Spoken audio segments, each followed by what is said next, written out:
So there's this rule in dating that says that a couple should not sleep together for 90 days, because it's after these 90 days you start figuring out who the real person is, or as my partner would say, you take off that mask and you reveal who really that person really is.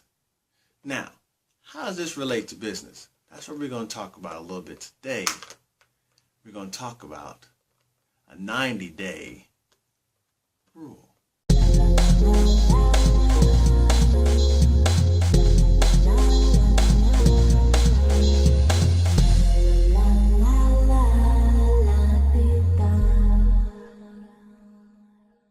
So there was a scene in the 40-Year-Old Virgin where they're trying to date. They're dating for a while, right? And the girlfriend has this calendar, and she's just scratching off these days, because they're going to give themselves like a certain amount of time before they actually sleep together, right?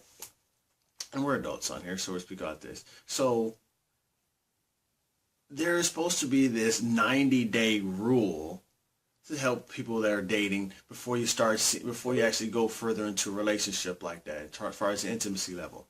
Now, the thing about it is, the same rule applies in so many other areas of your life. And that's what we're going to discuss today. As we move forward from the last discussion on taking a personal assessment, self-analysis, and move on to choosing our future and how this 90-day rule plays into that future planning. So the 90-day rule, I cannot say for myself that I actually attributed a lot of my relationships to this 90-day rule, but it does have its merits. I do understand as I got older, I become older, I do have a little more rules for myself in every relationship. And also that not only in my intimate relationships, but also my business relationship and also in my personal relationships. Now, why does this even matter? You see, when it comes down to it, there's something about humans that we try to put on this mask sometimes, or for whatever we want to do. We get all pumped up, we get motivated. Yeah, we're going to do this, right? And that may be the feelings that's going on inside. You may not be so, you may not do it all out like that, but what you're still doing on the inside, there's some part of you that's still going pumping. It's like, yes, it's something new. Now, I talked about the personal, about the rules as far as it goes in personal dating, but we're talking about business really, okay? So we move forward from the personal assessment, and I give you some time to write down your list and get together your personal assessment of yourself. Now today we're moving forward talking about what do we want to have in our life, okay? So I've done, I recorded a training. I'll have a link to that down below this video. The recording breaks down. It's a 6-step process on how to do a goal setting. Okay. Now going through this goal setting, I actually make it a little bit easier for you as far as a process of coming up with a whole list of like 100 things you want to have over the next 5-10 years, in 1 year, 90 days, and so forth. Okay. Now that basically came from, I break it down as 10 steps. So where I got that from is this. There was this movie with Morgan Freeman, and I cannot remember the lady's name in the movie, but either way, and this movie is called 10 Items or Less. And basically the premise of the movie is Morgan Freeman is trying to learn some this and that, the other. He's an actor, he's studying people, things like that, right?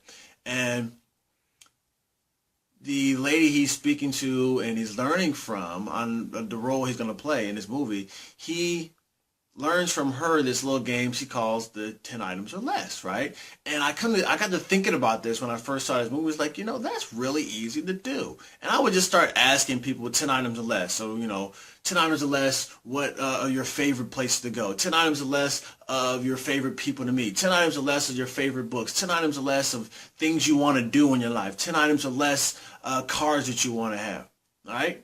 And as you notice what I just did, I just gave you a bunch of items to help build your wish list. But again, go to the link that's going to be below this video so you can get that whole training on how to put together this list. But that's how I came up with that little process.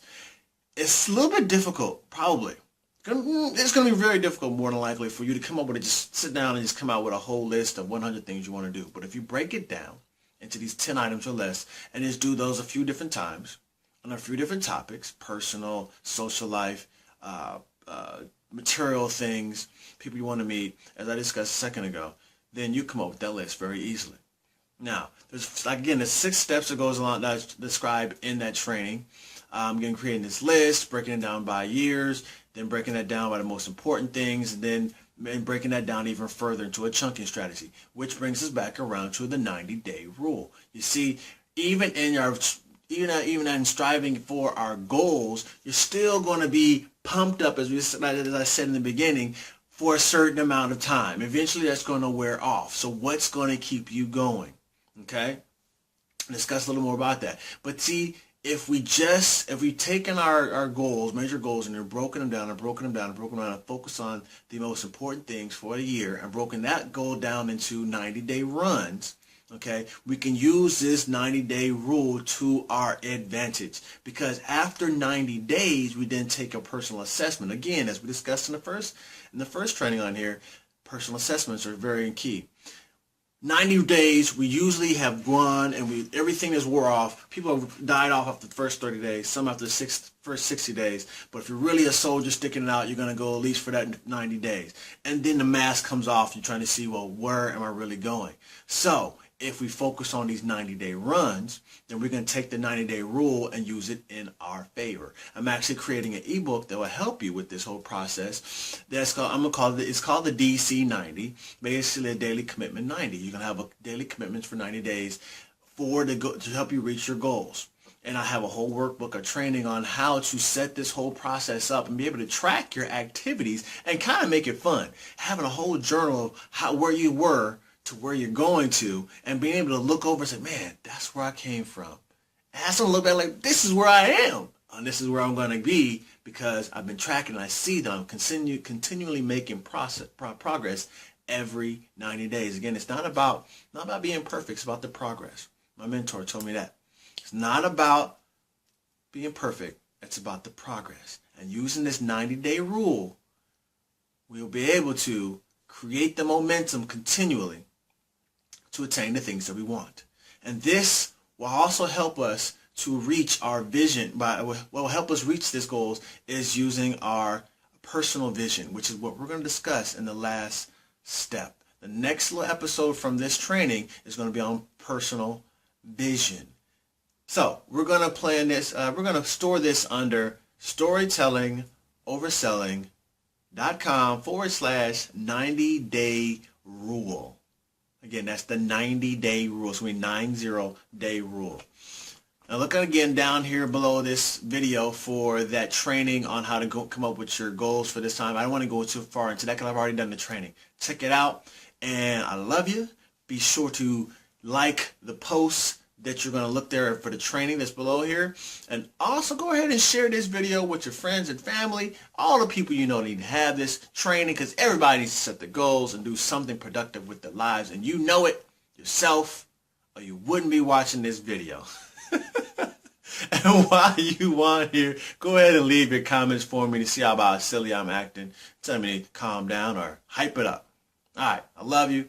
Talk to you later.